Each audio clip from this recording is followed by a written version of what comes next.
Well, good evening, everybody, and thanks for coming. This is Strait Science. Strait Science is a evening seminar series put on by University of Alaska Fairbanks Northwest Campus in Nome and UAF Alaska Sea Grant right here, and you're in the home office. And UAF Northwest Campus and Alaska Sea Grant, we are public servants of the Bering Strait region. We serve everyone in the Bering Strait region, and that is the homeland and waters of the Inupiaq, Yupik, and St. Lawrence Island Yupik peoples. So tonight, I'm very excited because normally we have people that are, calling in on different time zones. God bless them. But we have Nome's own tonight. So it's very nice to have a Strait Science where everybody knows what's going on. So tonight we have Brynn Parr. Brynn is a research biologist with the Alaska Department of Fish and Game, Division of Wildlife Conservation within Region 5, which has her office here headquartered in Nome. So we're here to hear about this project that's kind of starting to wrap up. So it should be very interesting to hear what they found regarding muskoxen survival and movements. With that, Brynn, take it away. Awesome. Thank you, Gay. And thank you, everybody who called in or are joining on Zoom. I appreciate you guys spending your Thursday night with us. So we've got actually two different research projects going on right now on the Seward Peninsula that I'll talk about tonight. One can be divided into two parts on its own. So there's kind of like three separate sections, but we'll get through all of them and I'll open it up for questions at the very end. Hopefully you'll be entertained. So muskox were reintroduced to the Seward Peninsula in 1970 when 36 were brought up from Nunivak Island. In 1981, an additional 35 were brought to help the population that was here. And then the population really took off. So this graph here shows the abundance estimates that our management team found over the last 52 years of their history on the Seward Peninsula. As you can see, the population peaked in 2010 at an estimated 2,900 animals. And then between 2010 and 2012, there was a pretty steep decline. And since 2012, the population has remained pretty stable. This has somewhat perplexed our managers, simply because the population hasn't rebounded. It stayed stable instead of climbing back up. Not that 3,000 muskox was ever the goal or is what we want to be the goal now. It's just kind of odd that they haven't rebounded and climbed back up. And so this kind of started the questioning that we had of what is causing it to stay stable instead of growing. And in a wild ungulate population or a hooved mammal population, there are three key factors that affect whether or not a population is going to grow. So these things can all work together, or if something's off with just one of these three things, it can keep your population from growing. So the first thing is your adult female survival rates. Not that males are not important, but in the wildlife world, females are kind of where it's at. You need your adult females to survive to be able to reproduce. One male can reproduce with a bunch of females, but one female can only, especially in the muskox world, produce one calf at a time. So key number one is that the females survive. Those females then have to reproduce successfully. They have to be able to get pregnant and successfully give birth to a live calf. So that's step number two. And then the third thing that could affect it is that those calves have to then survive to be recruited into the population or survive to be old enough to reproduce themselves. From one of our projects that I'll talk about a little bit later, we know that the adult female survival rates are high. That project plus another one let us know that the pregnancy rates are high. Being out on the landscape every spring, we know there's a ton of calves running around, which means that our big question is, what is that recruitment rate? If those calves are not surviving, why aren't they surviving? And when do they die? So this led to the first study that I'll talk about, and it's a juvenile study. And this is the one that can kind of be broken up into two. So we'll talk about the neonate portion of it, or the brand new calves when they're first born. And then there's also a component where we collared older animals that were 5 months old and followed them to adulthood, which is 4 years in muskox land.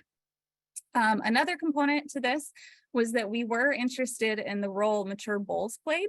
One of the hypotheses that we had was that mature bulls, if they were present in a group, it was going to increase the chances of those calves surviving, because the thought was that the bulls were going to be the ones coming out to defend the group against predators, and that the bulls would be the ones that are going to keep that group together instead of having them run away from a predator, which especially in bears and wolves, that's when most of the muskox are going to actually get caught and killed by those animals.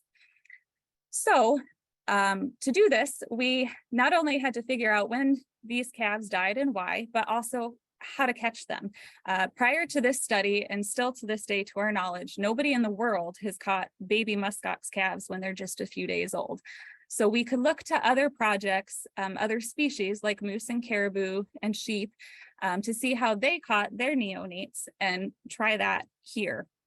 So the first year in 2018, we tried a ground capture where we approach the animal on the ground, catch it, and run away on the ground. And we also tried a helicopter method where we approach and depart the area in a helicopter. Turns out that was way more efficient. So we used that method moving forward. In general, our methods consist of flying around in a fixed wing aircraft in the month of April to locate those muskox groups, and then monitoring them until we see neonates hit the ground.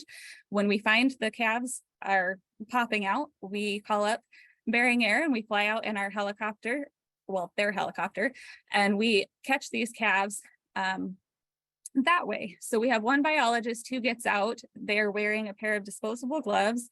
They'll slip this collar with flagging over the calf's head to rest on its neck, and then they'll look at the rear end to see if it's a male or a female. At the same time, they're judging how mobile that calf is, how big it is, how heavy it is, and also the umbilical cord condition to kind of get an estimate of the age. We have a second biologist that stays in the helicopter with the pilot, and their job is actually more important. They're making sure the person on the ground doesn't get charged by the adult muskox in the group, and also making sure the rest of the muskox group stays together. We learned kind of the hard way in 2018 that we have to ensure those animals reunite. With almost any other species, with moose, with caribou, you catch the calf and then you get in the helicopter and you fly away. And those animals are going to come back together on their own. But it turns out that was not the case with muskox. So with our muskox, when we get done with the capture and get back in the helicopter, we back off just enough that we can still see what's going on. So we make sure that calf and those cows come back together. If they won't come together on their own, then we use the helicopter to gently herd the adults towards the calf. And it's not always the collared calf that is the problem. Sometimes an uncollared calf will separate during the capture too. And so it can be, it's a really important job that the biologist and the helicopter and the pilot have to make sure that we're keeping track of everybody. Following the captures and making sure they reunite, we go back out the next day with the helicopter, but this time we'll set down several hundred yards away or behind a hill on the next ridge top. Basically, we want to be able to see them if we use a spotting scope and binoculars, but we don't want our presence to disturb the group at all. And so what we're looking for is that bright flagging on the collar to identify that the calf is still with the group. The collars are brown with a black antenna and they're going on a dark brown animal. So that flagging really makes the difference and really helps us identify, and from a much farther distance, the presence of that calf in the group. So we look for something like this. We'll see a couple of different calves and we'll look at them closely with those optics. And if we zoom in on this particular one, we can see that flagging. And so this just, again, really helps us pick up on that calf and see what it's doing. So this calf was moving into nurse, which is a good sign.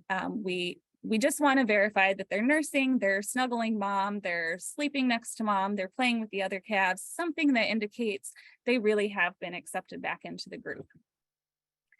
We also, over the course of 2 different years, sent teams of observers out into the field, and their goal was to observe the neonates. They spent 2 to 4 days in the field, and they would pick a calf in the group and watch it for 15 minutes and record all the activities that that calf did. or any aggression that that calf received over the 15 minutes that they were watching the calf. When that 15 minutes was up, they would pick another one and repeat it. They also documented whether or not that calf was collared. And the purpose of this was to really determine whether or not being collared changed the behaviors or the treatment towards that particular calf. So after we collar them and we check them the next day to make sure everything's copacetic, then we go to airily monitoring them on a daily basis. So we fly around in that fixed wing and we listen to all of those collars.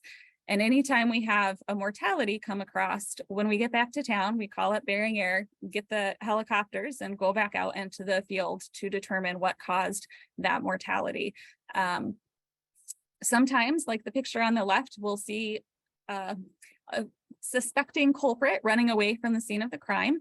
That doesn't necessarily mean that that predator is what killed the animal. There's more work that we have to do before we can confirm that it was a predator.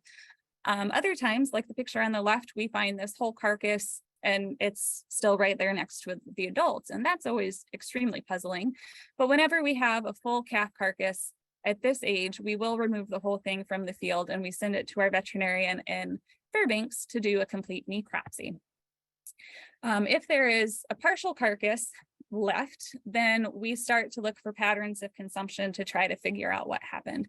So in this picture, the more left picture, I guess, there's a carcass laying on the ground and the hide is kind of peeled back, and both brown bears and golden eagles will do that. And so then we look at what's left underneath that hide that has been peeled. And in this case, it was a golden eagle. Eagles are going to pick those bones really clean, whereas the bear is just going to munch everything and you're just going to have bone shards left. Plus, in this case, we also had a feather, so that made it easier. We look for tracks in the snow and the mud and the dirt in the area of something other than a muskox, something that shouldn't be there. We look for any scat piles that belong to something other than muskox. And then when we get back to the lab, regardless of what we think killed that animal while we're in the field, we spray those collars with luminol. And you guys are probably familiar if you've watched any sort of CSI type show on TV, luminol illuminates blood. And so we'll spray all of those collars to see how much blood is on the collar. And in this case, there was quite a bit. This is indicative that it was a very violent death with lots of blood splatter, which is pretty common when you have a predator that has killed it. If you have a scavenged carcass or something that died of other causes, then we wouldn't see any blood on the collar, or maybe just one or two little specks, but it wouldn't be as bright blue as this. So over the last 5 years, we have captured a total of 209 muskox neonates. We've had a couple different sample sizes depending on the year. Again, 2018 was the pilot year where we were trying to figure out how we're going to catch them. 2019, we went full scale, but we didn't realize the importance of reuniting them. So in 2020, we backed off on the number that we collared so that we could spend more time reuniting them and ensuring those reunion efforts were going to be successful. They were, thank goodness. So in 2021 and 2022, we could bump it up back to a full sample size. The results on their survival. So the 2018 cohort, from the time they were collared till they were a year of age, 64% of them survived. And this is abnormally high. It sounds really good, but in the wildlife world and neonates, you typically expect 20 to 50%. 50 is really high too, to survive. So seeing 64% was definitely mind-boggling, but we also did most of our captures in a very localized area because we were focused on how to catch them, not necessarily distributing it throughout the landscape. So this year, 2018 has an asterisk just because we weren't evenly distributing those collars. The next year, in 2019, we saw the exact opposite. We had 60 collars evenly distributed across the landscape, but only 2% of those animals survived to be a year of age. And this, again, was our capture methods. We did not realize the importance of reuniting them. And so we did see a lot of capture mortality that year that we don't think otherwise would have happened. In 2021, we saw something that was much more in line with what is normal out there for other species.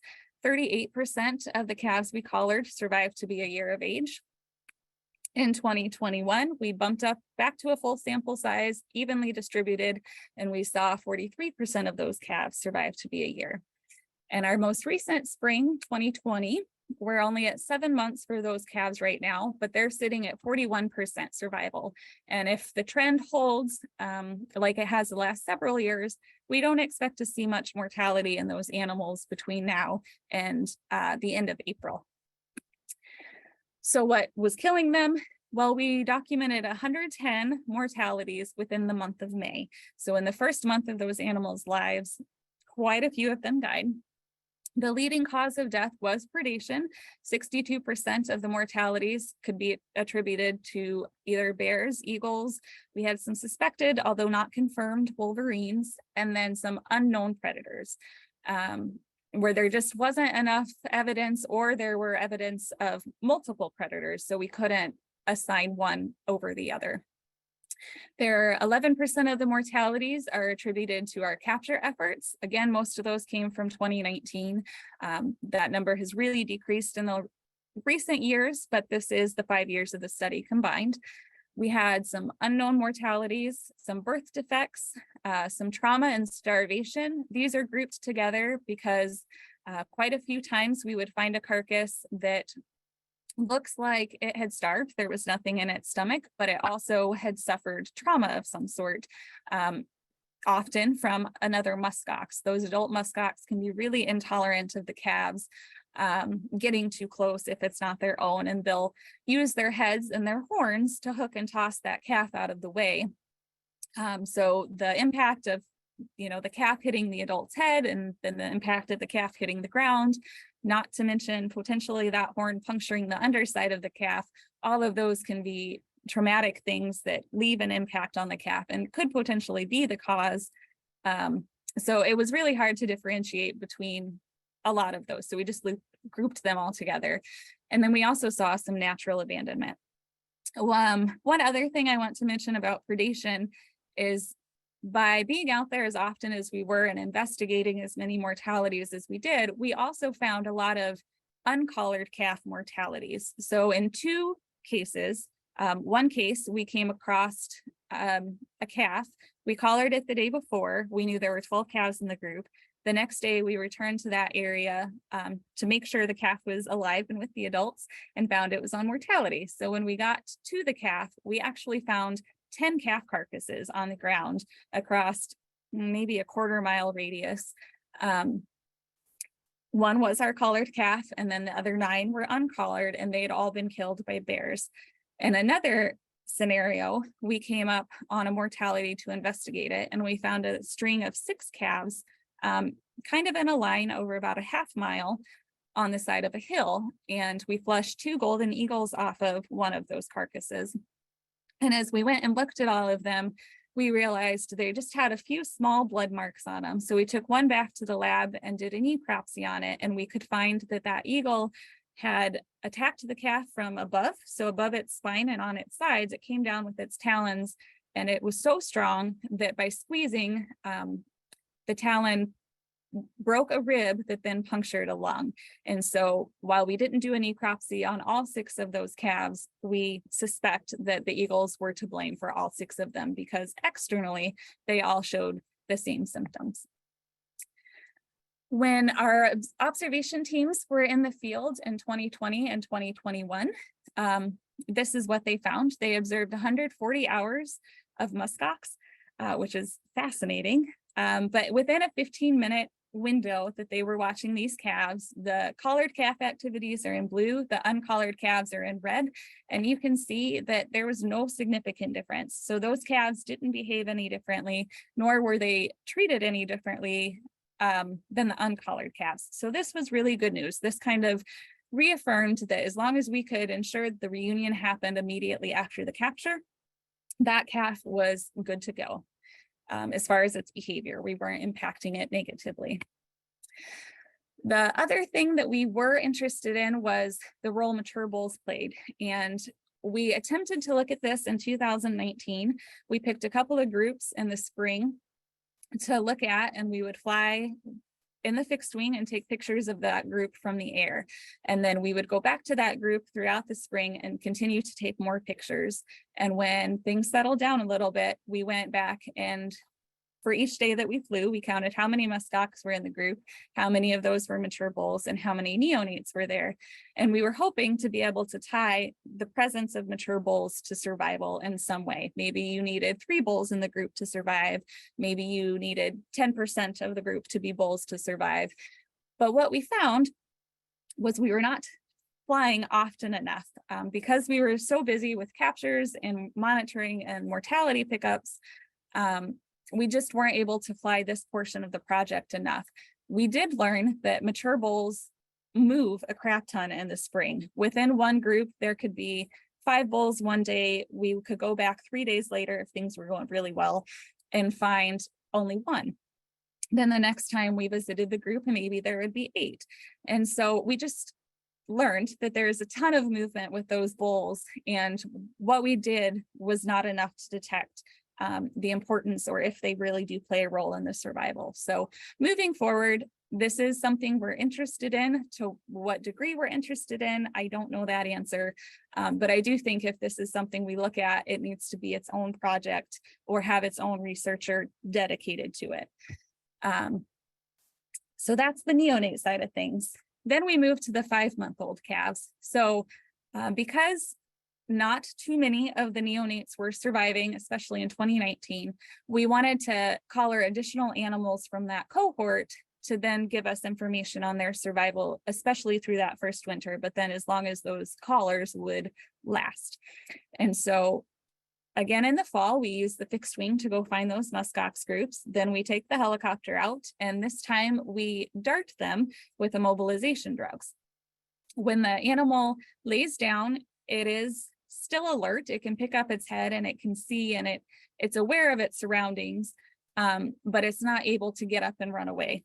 So when we approach the animal, we put on a blindfold that just kind of settles the animal down because it can't see. We put a collar on it. We ear tag the animal. We collect samples like a hair sample, a fecal sample, and a nasal swab. We weigh the animal. We constantly provide nasal oxygen, and we are constantly monitoring their respiration rates and their temperatures. The whole process takes 10 to 15 minutes. Then we have other drugs that will reverse those immobilization drugs that we administer. When we give those reversals, it takes about 2 minutes on average for that calf to jump up. And then within 30 seconds of jumping up, everything we can detect externally says that that animal is fully recovered from the immobilization. We then monitor those animals about once a month by flying around in the fixed wing. If there's a mortality, we call up the helicopter again to go investigate. Unfortunately, these animals are much too big. So if there is a mortality, we have a preset list of samples that our veterinarian wants if we find the whole carcass. So we will try to collect those for her. With that, we caught 84 calves over the course of 3 years. I apologize, the weights are in kilograms. That's just the industry standard. And so I forgot to switch those over to pounds. But effectively, regardless of if you're a male or a female muskox calf, by the time you're 5 months old, you weigh roughly 200 pounds. There was no difference in weight between the sexes or between the years. And that's really impressive because a muskox calf is about 25 pounds when it's born. So the fact that it puts on 175 pounds in about as many days, that's just fascinating to me. I also want to point out this picture doesn't have a blindfold on the calf. We had finished processing the calf at this point, so we took that blindfold off and snapped a picture. We leave the nasal cannula in and the nasal oxygen on so that that animal can continue to get oxygen until it gets up and run away. There is nothing attaching that cannula to the animal. So when it stands up, it falls out and things are good. So our adults our juveniles, our 5-month-old calves survive at a much better rate than the neonates. This is the 2019 calves that we caught in the fall. You can see they did suffer a little bit of mortality in the first couple months, so over that first winter, but then they really survived at a great rate. They had an 82% chance of surviving from 5 months of age, to 3.5 months, 3.5 years, which was just last month. So that's really awesome. We added in the 2020 cohort. Those animals did really well over their first winter, and through 2.5 years of age, they've survived at a rate of 87%. And then our 2021 cohort has only been on air for about a year now, but they've survived at a rate of 89%. So we'll continue to monitor these individuals over time until they become adults. But this, combined with our neonate work, tells us that muskox have a really rough first month of their life, but if they can survive that first month, they've got a really good chance of surviving to be an adult and to be able to reproduce. The other project that we have going on that I want to share with you guys is a collaring program for the adults that actually started back in 2008 with our managers. They wanted to collar adults to get that adult female survival rate as an additional tool that they could use to help monitor the population. So adult female survival tracks and correlates really closely with your overall population trajectory. And that if you have high survival of your adult females repeatedly, at a minimum, you're going to have a stable population, and at best, your population is going to be growing. Conversely, if your adult females are surviving at a lower rate, 70, 75, 80% each year, then chances are your population is going to be declining. So by collaring adults and monitoring their adult female survival rate, that can help the managers have an idea of what's happening with that population in years that either the abundance survey is not planned or that they're unable to perform it due to weather or other causes. In addition to that, those collars also, like for the juveniles, will give cause-specific mortality, timing of those mortalities, and some movement data on the adult female muskox. They started by just targeting any adult females they could find. The goal was to have 30 collars on air in any given year and to radio track those animals monthly. As the project went on, they shifted a little bit and started targeting known age animals, collaring them specifically when they were 2.5 or 3.5 years old, which can be determined based on their horn characteristics.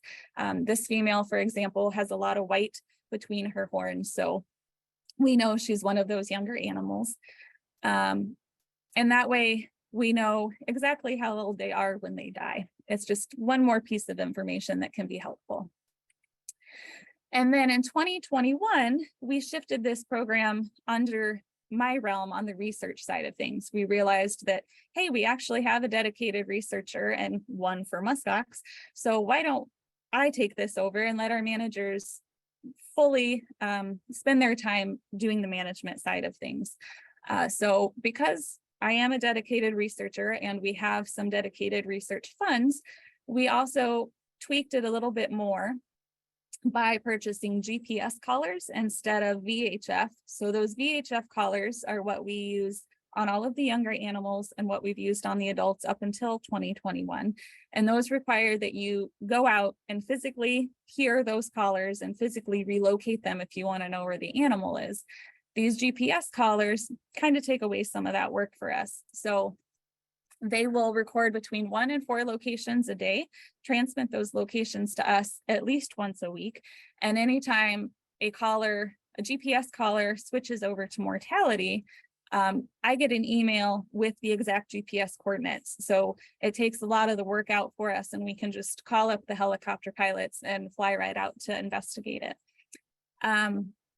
We also use a helicopter now for our captures as opposed to approaching these animals on foot, which has been what they've done since the start of the program. And that's because we are targeting very specific animals who are not all accessible from the road right now. We're recapturing those animals who have VHF collars to replace them with a GPS collar. The capture itself is very similar to what we do with the 5-month-old animals. It's an immobilization drug, the same concoction, just higher dose for the adults. We put the blindfold on, as you can see in this picture. We weigh them, we collect the same samples. We still give the nasal oxygen and monitor their their respiration rates and their temperatures. Over the course of the last 15 years, we have collared 98 individual adult muskox, and we've documented 57 mortalities.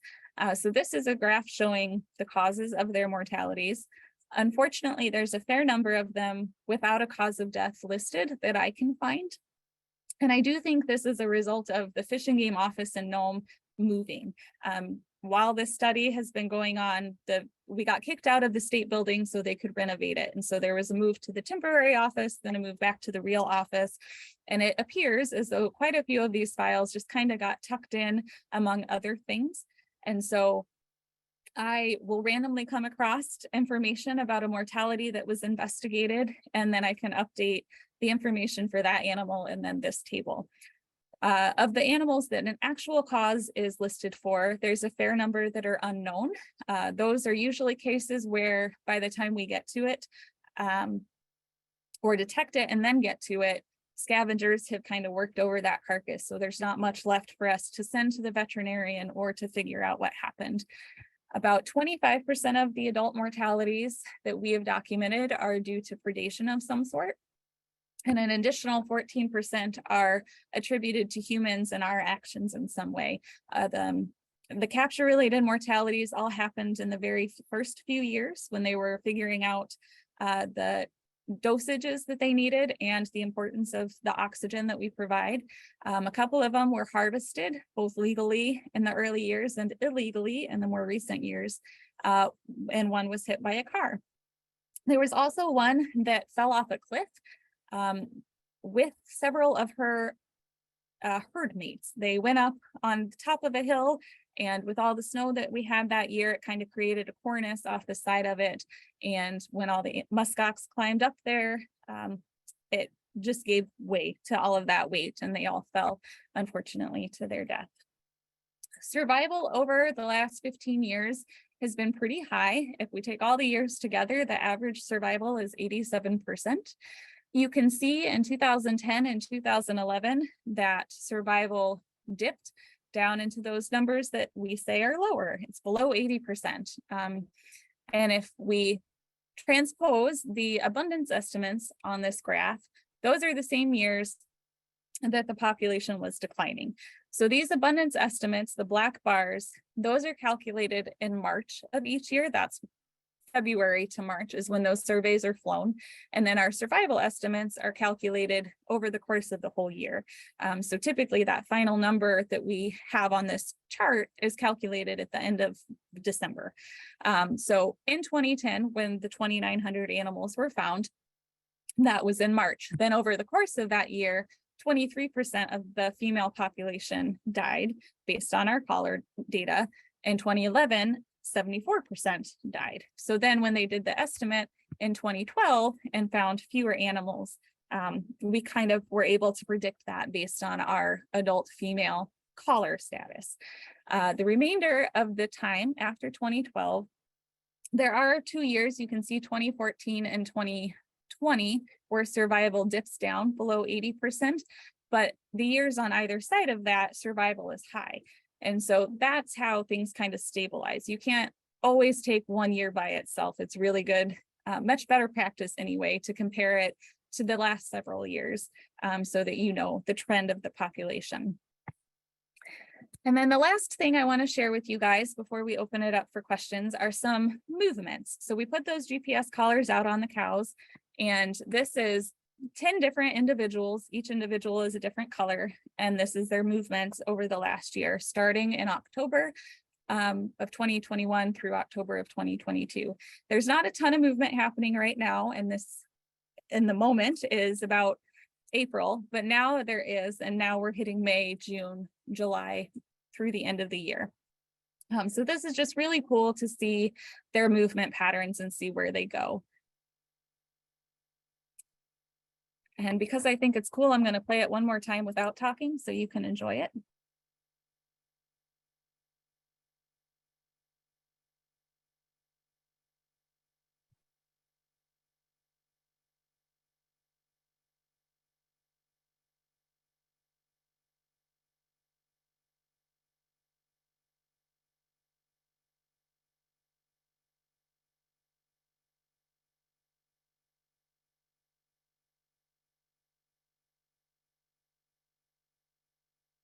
And then I want to just highlight 3 different individuals because they do different things. One is initially collared in town and leaves town. One is collared out at Skookum Pass and then moves towards town. And one is out by White Mountain and does this whole kind of roundabout loop to come back to White Mountain over the course of the year. So this is just those 3 individuals without everybody else kind of cluttering up the map.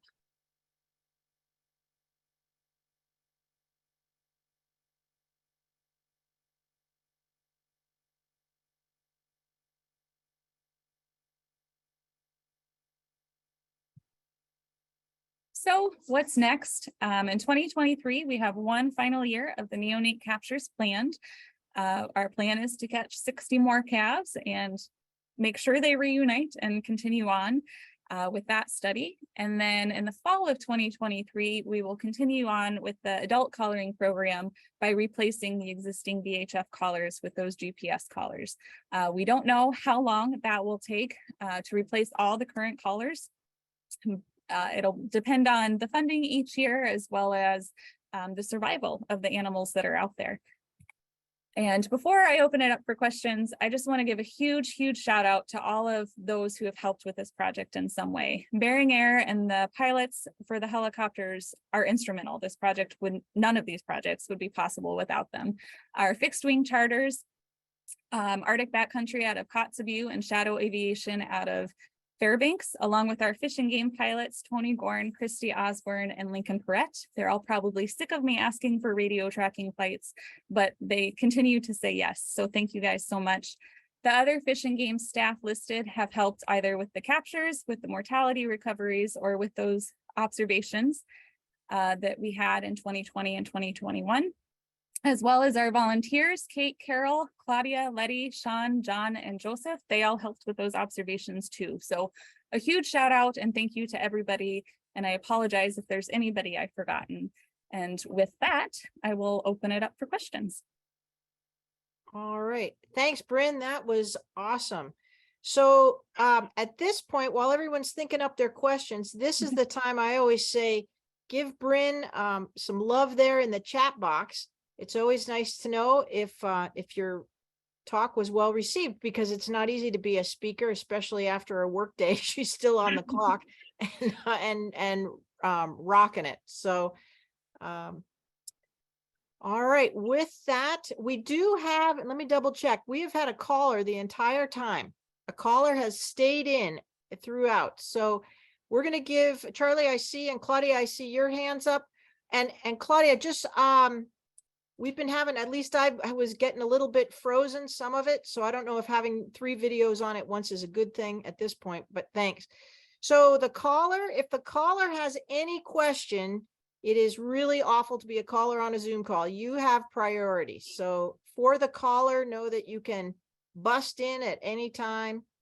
Jump right in if you have a question. If you don't, that's okay too. And stay on the line to learn more. With that, we'll go to Charlie and then Claudia. You can also put questions in the chat box as well. Go ahead, Charlie. Hi, this is Mikey. And so a long time ago, I went out with Letty one time and I showed her, like, there were 3 baby muskox that had been killed at the bottom of at the bottom of Monument. And it seemed really obvious that it was done by a bird. And this was a long time ago. I can't remember what year. And they took the animals, and Fish and Game said that that they were killed by a bear, but it seemed just so obvious that it was done by some kind of bird. I was wondering if it could be possible that it was done by a raptor, by a raven. I won't say it's impossible. We have definitely documented ravens harassing baby muskox. And I wouldn't put it past them if they didn't have their mother's protection. If it was an uninterested mother for whatever reason, I wouldn't put it past the ravens to eventually cause that mortality if they were repeatedly pecking the calf. We haven't documented it, but I'm not saying it couldn't happen. I certainly could see that being the case. As far as Fish and Game saying it was bears, I don't know who at Fish and Game said that, if it was sent over to our veterinarian or, Yes. Okay. So she can have she's very good, but sometimes she has some preconceived notions or Okay. she sees more too, because she does do the full necropsy. She'll skin it all the way out completely. And so she has the power to see where those puncture marks are, and she can measure how big they are and how far apart they are. And so that can also help figure out if it is a bear that kind of bit into it as opposed to a raven. So yeah. Okay. Thanks. All right, thanks, Mikey. That was interesting. And Claudia actually had a little thing in the chat. I've seen ravens descend on dead muskox immediately to pick out the eyes and entrails. So, Yeah. and Claudia, go ahead with your hand is up. Go ahead. Yeah, I have a different question, but about the ravens, yeah, I've seen that a number of times when muskoxen died. Like one of them long ago died, because he had a breech birth. And before I could get up the hill to check out on the fetus, the ravens had already been there, picked out her eyes, picked a hole into the abdomen, and her entrails were hanging out. So if you had just gotten there, it sure looked like they did the job, but they didn't actually. They just waiting and taking advantage. Yeah. Yeah. No. But Brynn, awesome stuff. I have a question about when you were looking into the role of bulls in group defense or in that. Years and years ago, when I did my PhD, I followed muskoxen around for a summer, and one of my objectives was to watch how they coordinate group movements and what the role of the different cohorts were. Mhm. And it was really clearly the older females as sort of the heart of the group and who coordinate group movements. And the males were generally more sort of tangential to the group, doing their own thing, hanging around, but then leaving and coming and being overall less synchronized with what the group was doing. So I think if you're wondering which cohorts or which animals have the greatest influence in maybe coordinating group defense or defensive circles or anything like that, I think that I would guess that maybe the mature females, like the one in your picture there in the middle there, that's a nice mature female. I would bet those might play the biggest role. That would be my guess, rather than the males. And they liked your question, and then Claudia tried to stick up for you. So I couldn't hear what she said. Sorry, what was that? she thinks ravens are a big predator too. Oh, good. Okay. Oh yeah. I think somebody has their sound on. Yeah. Yeah, I don't disagree with you, Claudia. We've somewhat seen the same thing, and I've read some of your papers that say the mature cows are kind of the leaders. So it's worth looking at. It would be fascinating to look at all of it at the same time if we could. Yeah, sure, I agree. The males definitely, they certainly have the heft, the body, Right. Yeah. just the biomass that may even just deter predators by being there. That's true. Yeah. Yep. Cool. Thank you, Claudia. And there's a question in the chat from David Payer. So what do you think changed to cause the recent decline in numbers? And since then it's been stable, which is interesting. Yes. So I didn't discuss that because I had so much other stuff to share. But we do think that decline was caused a little bit by the harvest. Back in the late 2000, 2000s into the early 2000 teens, there was really high harvest that was happening, and a harvest of both males and females. And so that is one thought that kind of helped cause that decline. There was also a National Park Service study going on at the same time that found an outbreak of, I am so going to butcher this name, but Erysipethorax, I think is how you say it, a bacteria that was definitely implicated in a huge population decline over in Canada. And it kind of showed itself for the first time in our Alaska population, our Seward Peninsula population at that same time. And so I think it was probably a combination of these things, the hunting, the new disease, and there was also an ice tsunami that happened in 2011 that wiped out 52 muskox, I believe it was, and one crazy freak nature event. And so a very localized mortality like that can certainly play a role in the population. All right. And David Pierce has also a second question, and that is, can you, and I've got a question on this one myself, can you relate any weather or snow condition to annual changes in survival among age and sex classes? Not yet, but that is something that we hope to work towards, especially with these GPS collars that will give us real-time notifications of their mortalities. Excuse me, that'll really let us kind of hone in on that sort of thing, on what's causing those mortalities, and certainly if it's weather related or not. I will say our GPS collars that are out there, I did get some mortality notifications last winter in the middle of blizzards, and then 2 or 3 or 4 hours later, I would get another notification that that animal had resurrected. We don't have Jesus muskox out there. So what this meant was just that those animals were laying perfectly still for 12, 13, 14, 15 hours at a time to sit out those blizzards. So they certainly are impacted by the weather. Whether or not they succumb to those elements, we haven't seen it yet, but we are going to continue to monitor and should be able to detect that sort of thing moving forward with these collars. All right, thanks. I was going to squeak in my weather question was, given the rains we had, and I think we're forecasted, if you look at a little bit ahead, I'm hoping it doesn't turn to rain, but there's several more lows that look like they're maybe coming in. We'll see.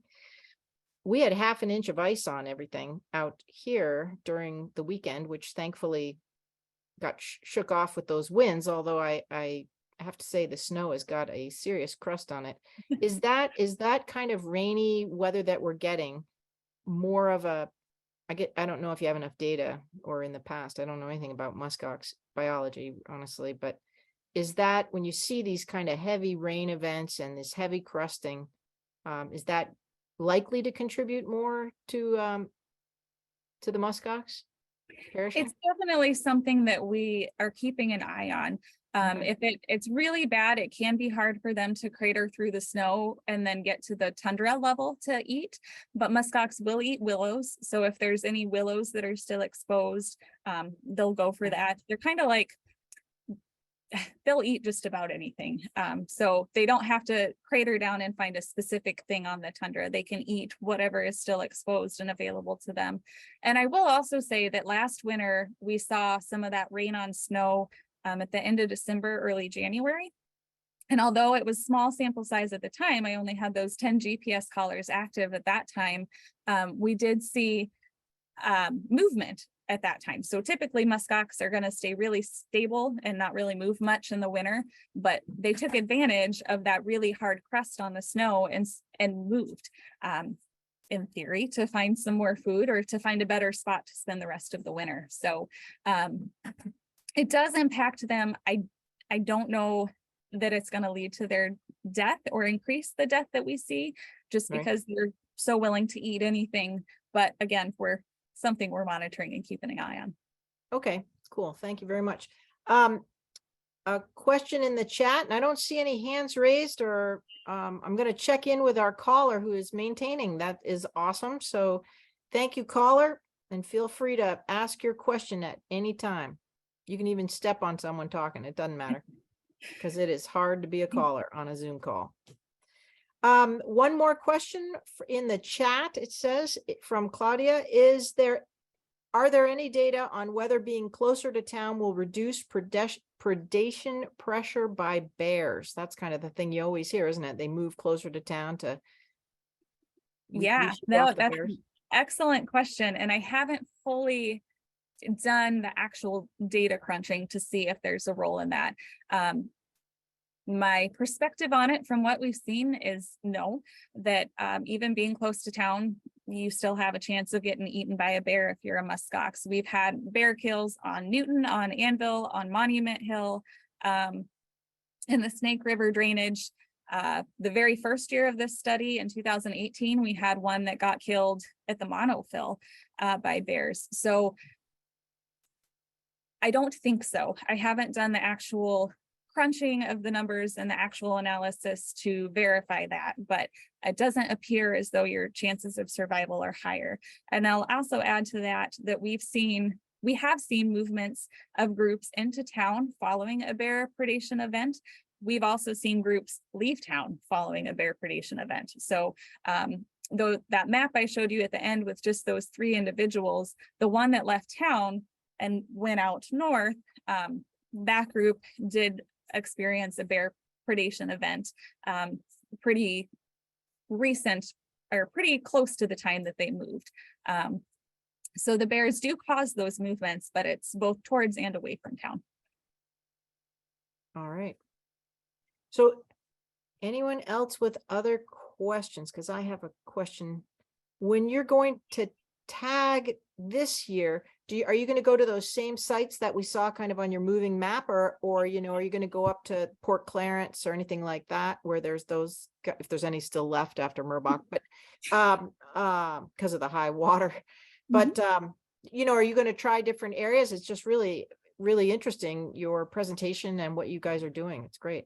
Yeah, our study area is actually the White Mountain Council area, north to not quite Serpent, I would say Taylor-ish, all the way over to Brevig Mission. So that includes Port Clarence and everything south. So we'll fly that entire 22C, 22B West, and the southern portion of 22D. And any muskox groups we find are fair game for captures. We try to really spread out our collars throughout that whole area. Awesome. So you have a question from Russell and also Megan Gannon with the Nome Nugget. Who would you like first, Russell or Megan? Russell, you said first, so Russell it Okay, is. Russell it is. All right. Hi, guys. Thanks Hi. for all the info, Brynn.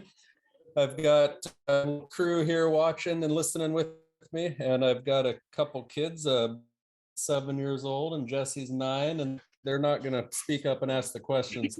Ask them for them. Bradley wants to know what they use their horns for. And then the second part is from Jesse, and he wants to know, is there batteries, or what type of batteries are in the different type of colors and how long they last for? Excellent questions. That's it. So the horns are used primarily for defense. Muskox evolved with wolves and I'm gonna screw the name up, skimtar cats, I believe. So those predators that are lower to the ground. Skimtar. And so having those horns that kind of curve forward allows them to attack their predators and defend themselves that way. So the horns are primarily used for defense. The bulls will also use them to determine dominance in the rut. When it's time to go breed with the cows, they'll run and ram each other head first. And typically the one with the bigger horns comes out a victor, not always, but that's pretty common.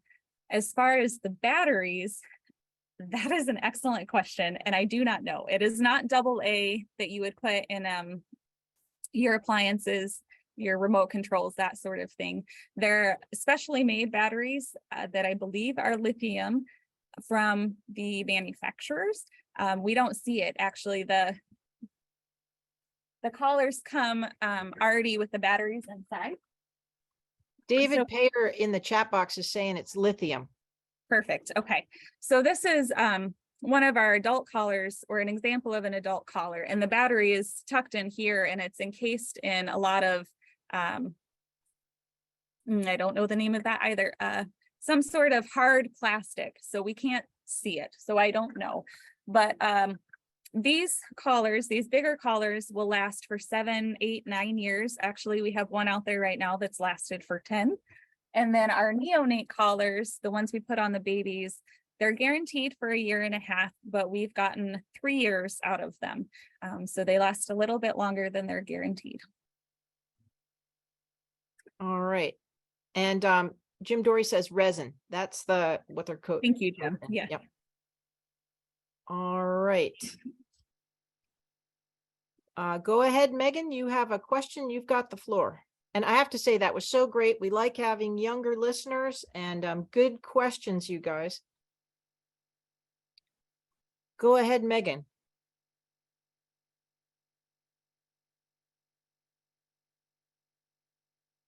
All right, maybe we've lost Megan. I don't know, Megan, your chat might be, are you muted? Oh, her audio isn't working. If you want to call my cell phone, Megan, which is 434-1149, we could do it that way. Stand by while Megan's figuring out how she's going to get in touch, or maybe she can, you can also type it in the chat box, your question. Either way. So while she's trying to figure that out, I did have a question. So it sounds like the females have high survival, and that if you get through your first year as a baby, you're good to go, kind of. I mean, chances are pretty good you're gonna keep going. Is there any kind of overarching, knowing that muskox were brought here, is there some kind of a limit number, or is that something that Fish and Game is going to work towards? Or is there a, it definitely depends on the population. Nunivak Island, the source for our muskox, they have a goal, I guess, of keeping that population between 500 and 550 muskox. And there are no predators on Nunivak, so that herd is kept entirely in check and attempted to be held at those numbers through hunting.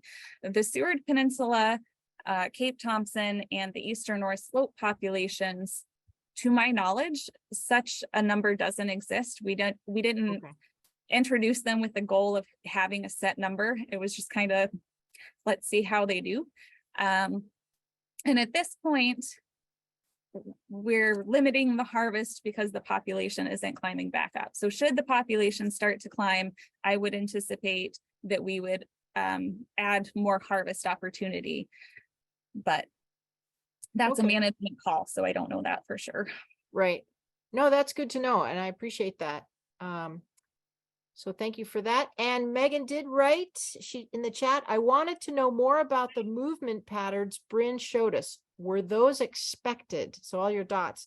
Do we know much about where and how far muskoxen typically travel throughout the year? Thanks. Yes, all excellent questions. And oh gosh, I will say somewhat expected. The movements in late December, early January, when they really took advantage of that rain on snow that made the snow really easy to walk on, that was unexpected. We kind of were under the preconceived notion that muskox don't move much in the winter. So it was, some muskox stayed put during that time, but others moved. So that was interesting to see. And we did expect to see more movements in the summertime when the snow is gone and it's easier for them to traverse across the landscape. So that kind of held to what we were expecting to see. We don't necessarily have much data out there, to my knowledge anyway, about their home ranges or how much movement we would expect to see. And that's something I really hope that these collars can help us figure out is, how many muskox really stay to one area like Nome and don't ever leave in their lifetime, and how many of them go on these huge walkabouts that'll take them from Nome up to Shishmaref over to White Mountain and back. these collars will help us figure that out because they do have those precise locations.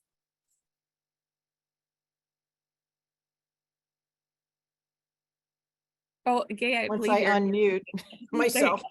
Megan, can you let me know if that answered your question or if you have a follow-up question?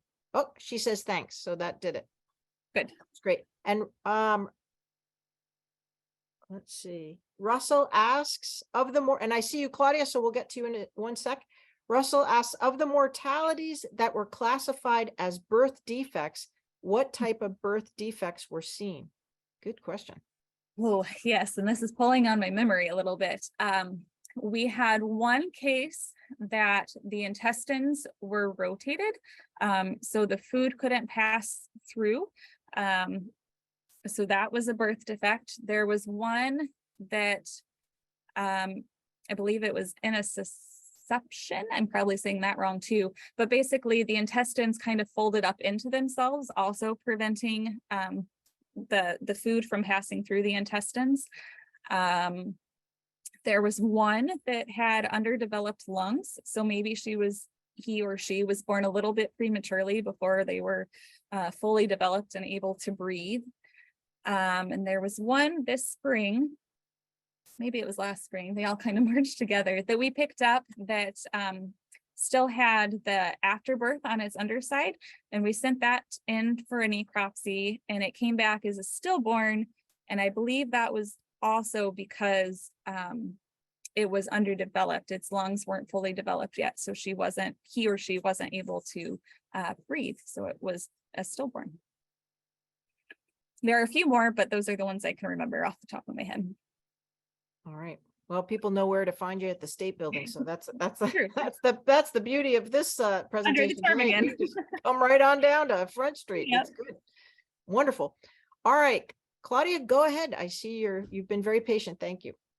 Oh yeah, just one last maybe silly question, but have there been collars long enough on animals on the Seward Peninsula to have some sort of maximum ages for, say, males and females of what they achieve in the wild? I know there's been some data long ago, like from the Fish and Wildlife Service in Anwar, and then in captivity, the females reach their early 20s, etc. But I was wondering if you guys have data on that.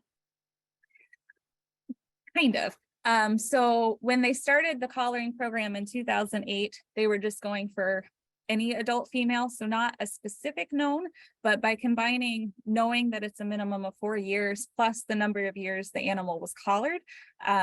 I believe the oldest we've seen so far for females is 18.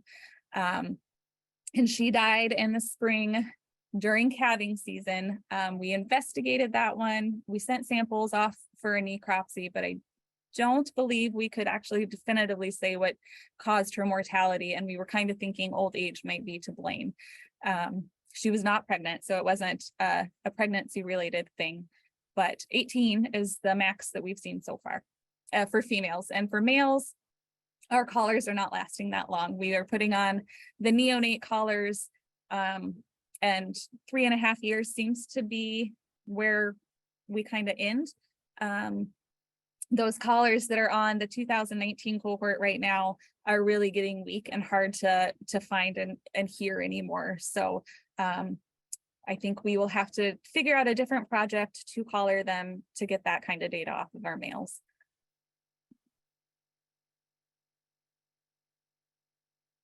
Claudia gave you a thumbs up, and I have a quick question on the collars, because you did show us kind of an adult collar that's big and sort of boxy and rugged, because a muskox is big and boxy and rugged.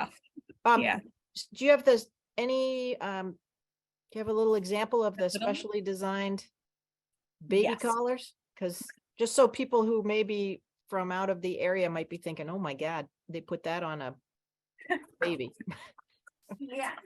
And you guys have done a, jumped through some hoops to make sure these are good for baby Yes. muskoxen. So sorry, one of the lights turned off and I'd have to run away to turn it on. But here is a neonate collar that we'll put on those babies. It's made out of a really stretchy material, and it's got these pleats stitched into them. So as that animal grows, these I'm not gonna be able to do it because you guys are watching, but those stitches will pop off, adding an extra 1/2 inch. So all of these pleats provide an extra 1/2 inch of this material that's stretchy. And then at the very end, there's this breakaway tab right here. So it's stitched a couple times this way. And so as that animal outgrows the collar, these stitches will pop off too, and then the collar just falls off. So these are what we put on the neonates. When we go out and we collar the 5-month-old males, they get these same collars, but with all of these pleats already popped. So all that's left for them is that breakaway tab, but that's stretchy and will grow with them. Yeah, thank you for taking the time to show that, because I Yeah, think of people have a lot of questions about collars, and rightly so from the past. And so I think that's a great design. And and David Payer, great neonatal, I can't read tonight. Great neonatal collar design. All right. Any last questions? Our caller has hung in there, but has remained silent, which is fine. I just want to make sure if they have a question, they know they can jump in at any time.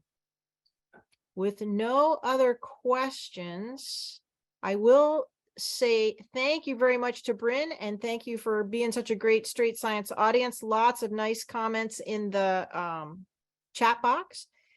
And Brynn, if you want to stay on for just a sec when everybody goes, that'd be great. For the next Straight Science will be on a Tuesday, not a Thursday. The next Straight Science will be next Tuesday, which is December 13th. It's going to be Gwen Holdman. She is the Vice Chancellor of Research, Innovation, and Industry. She is going to be giving a presentation about micronuclear reactors. So we are kind of jumping around from muskox to nuclear reactors, micronuclear reactors. And it seems there is some interest in bringing micronuclear reactors or this technology to Nome's greater awareness and an opportunity. This will be an opportunity to ask questions, learn more about this emerging, I guess you'd call it, technology. And I don't know. I sort of naively assumed a micronuclear reactor would be the size of your water bottle, but it's a little bit bigger than that. So stay tuned because I have a lot to learn. So that'll be Tuesday night, 6:30, next Tuesday. So make sure you tune in for that. With that, thank you all for coming, and we'll see you next week, and have a great night. Thank you so much. Thank you, everybody. I appreciate it.